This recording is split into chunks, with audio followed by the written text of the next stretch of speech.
कलयुग में संतों के साथ महापाप।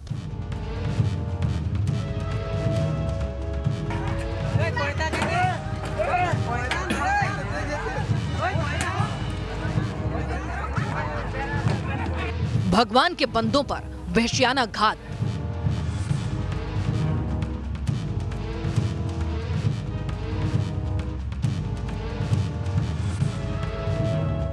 वो मॉब लिंचिंग जिससे हिल गया पूरा भारतवर्ष।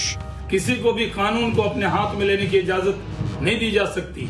ये मॉब लिंचिंग भारत के ऊपर एक बदनुमा दाग है। ये जो हत्या महाराष्ट्र के पालघर में हुई है, इसकी घोर निंदा पूरे देश को करनी चाहिए। पालघर के पाप की गूंज यूपी में सुनाई दी।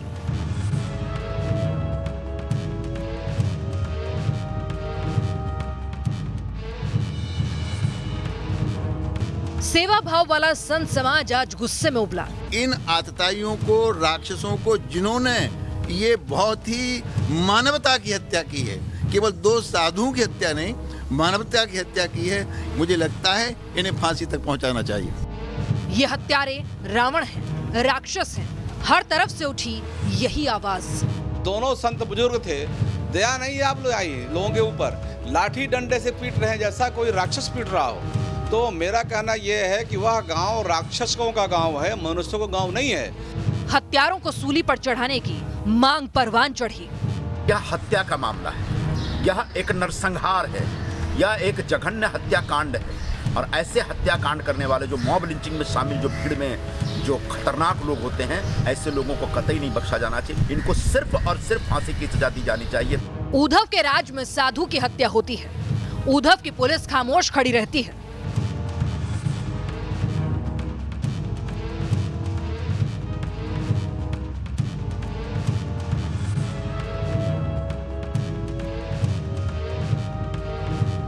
भगवे के लिए लड़ते रहे बाला साहब ठाकरे, भगवा पहने साधुओं को बचा नहीं पाए उद्धव ठाकरे। जमलेल्या माझ्या तमाम हिंदू बांधवांनो, भगिनींनो आणि मातांनो, सरकार खोखली सफाई दे रही है, क्या कोई सच छिपा रही है? वहां पे हमारी पुलिस ने 2 राउंड भी फायर किए, लेकिन जो अफवाह फैल गई थी उसके कारण, जो रोष लोगों में था, उसके कारण काफी बड़ी भीड़ वहां पे इकट्ठा हुई थी। उसके कारण वो दुर्घटना हुई है। बड़ी अफसोस की बात है। सबसे शर्मनाक बात यह है कि पुलिस के सामने इस प्रकार से भीड़ लोगों को मारती है। कहीं ना कहीं महाराष्ट्र में कानून व्यवस्था लचर हो गई है। 70 साल का साधु चोर कैसे लगा? हत्यारों को मौका मिला, संतों को किसने दिया दगा?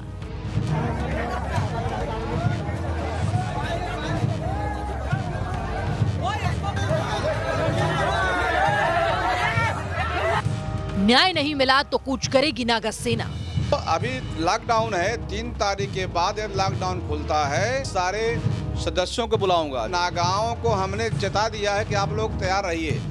अब संतों का बदला लेना जरूरी है। 4 तारीख के बाद में नासिक में बहुत बड़ा जो है सभी देश से साधु संत जाएंगे। महापाप पर साधुओं की ललकार, जवाब दो उद्धव सरकार।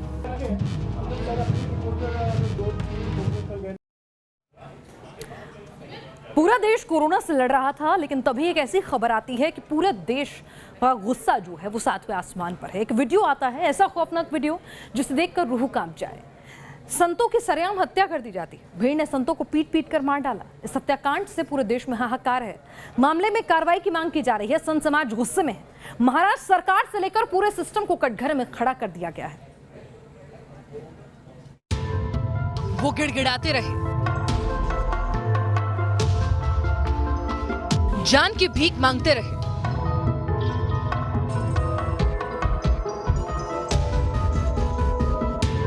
लेकिन उन दरिंदों की भीड़ को तरस नहीं आया। वो जान बचाने के लिए कभी पेड़ के पीछे छिपते, कभी पुलिस से बचाने की गुहार लगाते, हाथ जोड़कर गिड़गिड़ाते। लेकिन शैतानों से रहम की उम्मीद भला कैसे की जा सकती है? लाठियों से लैस थी कातिल भीड़, उनके हाथ में सरिये थे, उनकी आंखों में खून सवार था। 70 साल के संत में उन्हें चोर नजर आ रहा था। भीड़ को न तो इन लोगों की उम्र का ख्याल था और न ही इनकी संतों वाली वेशभूषा का लिहाज। साधुओं की हत्या के लिए आखिर इस भीड़ को किसने भड़काया? इंसान के भेष में कैसे सड़क पर उतर आए शैतान? पालघर में हुए इस पाप को देखकर हर कोई दंग है। महाराष्ट्र के पालघर में बर्बरता की ये तस्वीरें खौफनाक हैं। तस्वीरें आपको विचलित कर सकती हैं, लेकिन पालघर में जो कुछ हुआ उसे समझने के लिए इन तस्वीरों को देखना जरूरी है। यहाँ 2 संतों और उनके ड्राइवर की बेबसी है। 3 लोगों की बर्बर हत्या हुई है। कातिल राक्षसों की भीड़ के आगे समाज के रक्षक तक बेबस नजर आए। इन तस्वीरों को देखकर पूरा देश गुस्से से उबल रहा है। पालघर के पापियों के संहार की मांग कर रहा है। यह घटना बहुत निंदनीय है, दुखद है। महाराष्ट्र सरकार बिल्कुल फेल है, वहाँ कानून व्यवस्था बिल्कुल फेल है। आप बताइए, संतों की सुरक्षा में पुलिस छोड़ने गई थी और वही पुलिस उनको सुपुर्द कर दिया कि मारिए इनको आप। तो ऐसे लगता है कि यह षड्यंत्र है। हमारे 2 संत और ड्राइवर निरापराध, कोई उनका अपराध नहीं है, और उनको आप उस गांव में क्यों ले गए? जब जानते थे कि वहाँ नक्सलवादी हैं, वहाँ राक्षस लोग हैं, मनुष्य नहीं हैं वहाँ, तो क्यों ले गए आप उनको उस गांव से? आप लोगों ने, पुलिस वाले ही हमारे संतों को मरवाया वहाँ ले जा करके। और दोनों संत बुजुर्ग थे, दया नहीं आप लोग आई लोगों के ऊपर, लाठी डंडे से पीट रहे हैं जैसा कोई राक्षस पीट रहा हो। देश कोरोना से जूझ रहा है। कोरोना से सबसे ज्यादा प्रभावित राज्य महाराष्ट्र है। हर जगह पुलिस का पहरा है, किसी को घर से निकलने की इजाजत नहीं। इसके बावजूद पालघर के इस इलाके में सरेराह कत्लेआम को अंजाम दिया जाता है। इस हत्याकांड से जुड़े बहुत सारे सवाल खड़े हो रहे हैं। क्या संतों की हत्या के पीछे कोई षड्यंत्र है? क्या चोर होने का शक बताकर सरकार लीपापोती कर रही है? लॉकडाउन के बीच लाठी डंडों के साथ इतनी भीड़ सड़क पर एक जगह कैसे जमा हो गई? बहुत सारे सवाल हैं जिसका जवाब महाराष्ट्र की सरकार दे नहीं पा रही। पुलिस क्या कर रही है, सरकार क्या कर रही है? किया ना, कर रहे हैं, हमने किया, किसी को नहीं बख्शा और किसी को भी हम छोड़ेंगे नहीं। वो इसमें मैं सिर्फ कहना चाहता हूं कि जो भी लोग इसमें आग लगाने की कोशिश कर रहे हैं, आग ना लगाए।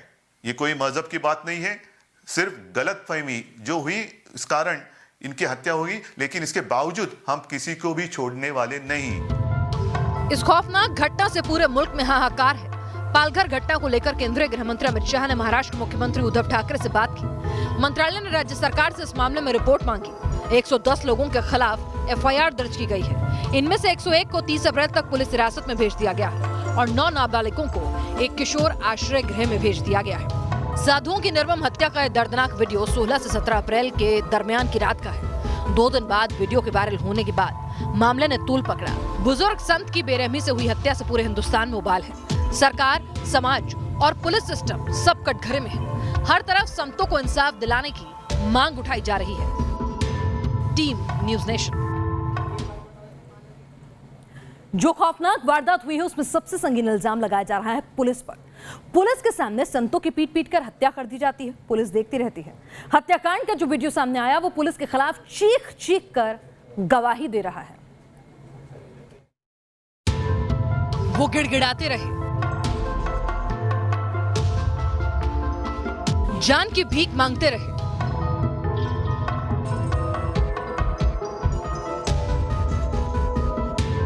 लेकिन उन दरिंदों की भीड़ को तरस नहीं आया। वो जान बचाने के लिए कभी पेड़ के पीछे छिपते, कभी पुलिस से बचाने की गुहार लगाते, हाथ जोड़कर गिड़गिड़ाते, लेकिन शैतानों से रहम की उम्मीद भला कैसे की जा सकती है?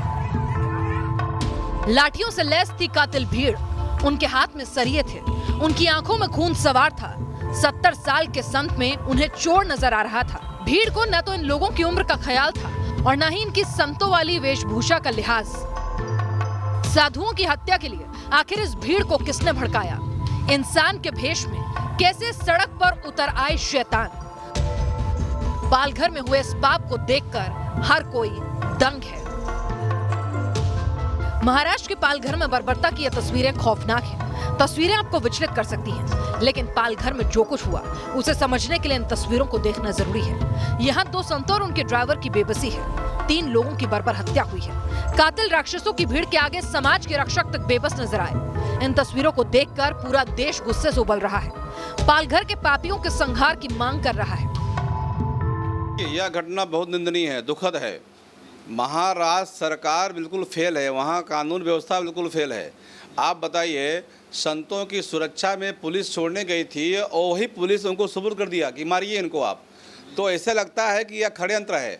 हमारे 2 संत और ड्राइवर निरापराध, कोई उनका अपराध नहीं है, और उनको आप उस गांव में क्यों ले गए? जब जानते थे कि वह नक्सलवादी हैं, वहाँ राक्षस लोग हैं, मनुष्य नहीं है वहाँ, तो क्यों ले गए आप उनको उस गांव से?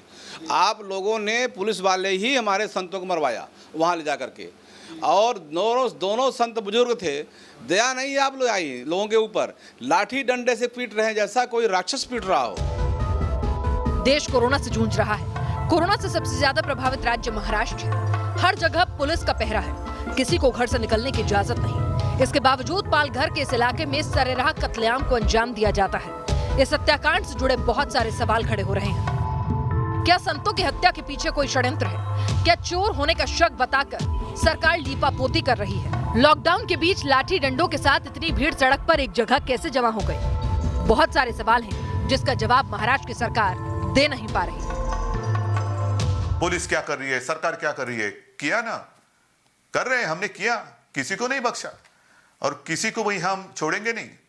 वो इसमें मैं सिर्फ कहना चाहता हूं कि जो भी लोग इसमें आग लगाने की कोशिश कर रहे हैं, आग ना लगाए।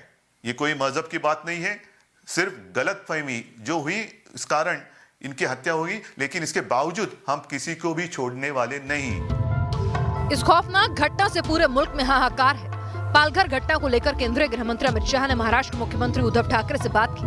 मंत्रालय ने राज्य सरकार से इस मामले में रिपोर्ट मांगी। 110 लोगों के खिलाफ एफआईआर दर्ज की गई है। इनमें से 101 को 30 अप्रैल तक पुलिस हिरासत में भेज दिया गया है और 9 नाबालिगों को एक किशोर आश्रय गृह में भेज दिया गया है। साधुओं की निर्मम हत्या का दर्दनाक वीडियो 16 से 17 अप्रैल के दरमियान की रात का है। 2 दिन बाद वीडियो के वायरल होने के बाद मामले ने तूल पकड़ा। बुजुर्ग संत की बेरहमी से हुई हत्या से पूरे हिंदुस्तान में उबाल है। सरकार, समाज और पुलिस सिस्टम सब कटघरे में है। हर तरफ संतों को इंसाफ दिलाने की मांग उठाई जा रही है। Team news nation. संत समाज गुस्से में, गुस्सा इतना कि नागा साधुओं से कूच का ऐलान किया जा रहा है। आखिर जूना अखाड़े के नरेंद्र गिरी ने नागा साधुओं के कूच का ऐलान क्यों किया? इसके पीछे ऐतिहासिक और सामाजिक वजह है क्या है, ये भी जानते हैं अपनी इस रिपोर्ट में कि आखिर क्या होता है जब नागा साधु संत समाज या धर्म के लिए उठ खड़े होते हैं, तो वो किस हद तक जाते हैं, जानिए। बहुत आदमी जानता वस्त्र धारण किए थे। क्या भिक्षा लेकर जीवन यापन करने वाले साधु सन्यासी रण क्षेत्र में भी उतरते हैं? ये सवाल उस वक्त उठा जब जूना अखाड़ा से पालघर की तरफ नागा साधुओं के कूच का ऐलान हुआ। अभी लॉकडाउन है, 3 तारीख के बाद लॉकडाउन खुलता है। सारे सदस्यों को बुलाऊंगा, जो हमारे अखिल भारतीय अखाड़ा परिषद 13 अखाड़े हैं, उनको बुला करके और सबकी सहमति लेकर के नागाओं को हमने चेता दिया है कि आप लोग तैयार रहिए। अब संतों का बदला लेना जरूरी है। अगर कोई हमारे को संतुष्टजनक जो है न्याय नहीं मिला, 4 तारीख के बाद में नासिक में बहुत बड़ा जो है सभी देश से साधु संत जाएंगे। साधु सन्यासियों से जुड़े ऐसे ही सवालों का जवाब देने के लिए इतिहास के पन्नों को टटोलेंगे तो सामने आएगा वाकई भगवा पहनकर राम नाम जपने वाले ये साधु सन्यासी जब जब राष्ट्र और समाज को जरूरत पड़ी तो युद्ध के मैदान में शत्रु को ललकारते हुए भी नजर आए। साल 1751 तत्कालीन झांसी की सल्तनत का गजट कहता है कि साल 1751 में नागा साधुओं की सेना ने अहमद खान बंगश को पानी पिला दिया था। दरअसल बंगश का मकसद नवाब सरफराज को हराकर प्रयागराज पर कब्जा करना था, लेकिन उसके अभियान के साथ ही कुंभ भी आया। कुंभ में हजारों की तादाद में नागा साधु आए थे। कुंभ में पूजा पाठ और स्नान करने के बाद इन साधुओं ने शस्त्र धारण किए और बंगश की फौज से टक्कर ली। 2 महीने तक अताताई बंगश प्रयागराज को जीतने की कोशिश करता रहा, लेकिन नागा साधुओं की इस महासेना ने बंगश के मंसूबों को नाकाम कर दिया और बंगश दुम दबाकर प्रयागराज से भाग खड़ा हुआ।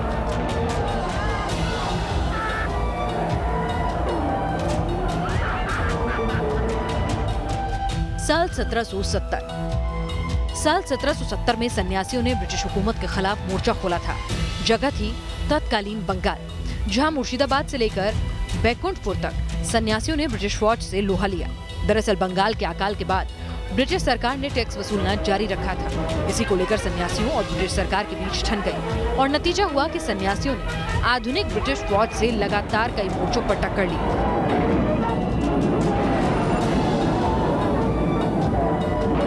कई सालों तक सन्यासियों और ब्रिटिश सेना के बीच तनातनी चलती रही। खास बात यह कि संघर्ष में सन्यासियों के साथ फकीर भी शामिल थे।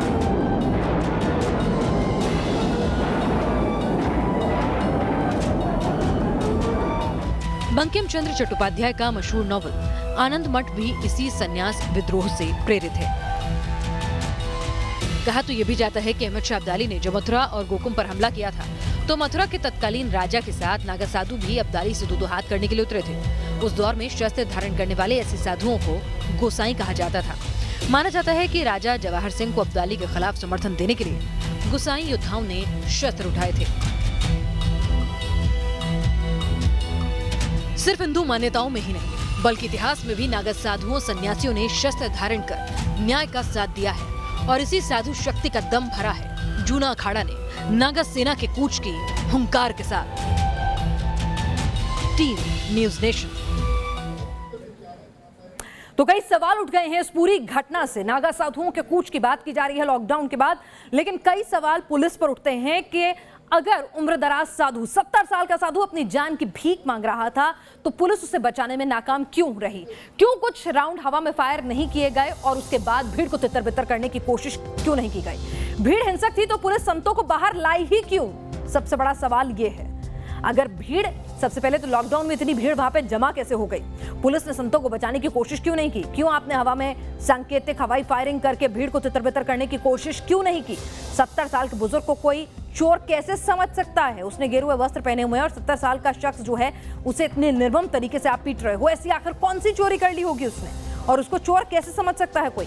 क्या मामले पर लीपापोती करने की सरकार कोशिश कर रही है ये कहकर कि वहां पर चोरी की अफवाह थी? क्या वहां पे कोई डकैत आ रहे थे कि भाई वहां पर हर रोज चोरी होती है तो इसलिए वहां पर अफवाह फैल गई थी? तो क्या ये प्रशासन का तर्क, क्या उद्धव ठाकरे का तर्क कि चोरी की अफवाह फैली थी इसीलिए ये हो गया, क्या ये गले से नीचे उतरता है? क्या किसी बड़ी साजिश पर पर्दा डालने की कोशिश की जा रही है? क्योंकि सवाल उठता है कि भाई लॉकडाउन का वक्त है, हर जगह नाके चौकी पर पुलिस तैनात है, किसी को भी घर के बाहर निकलने की इजाजत नहीं है, तो उतनी बड़ी तादाद में लोग हथियारों के साथ वहां पर कैसे इकट्ठे हो जाते हैं? हमारी इस खास पेशकश में फिलहाल के लिए इतना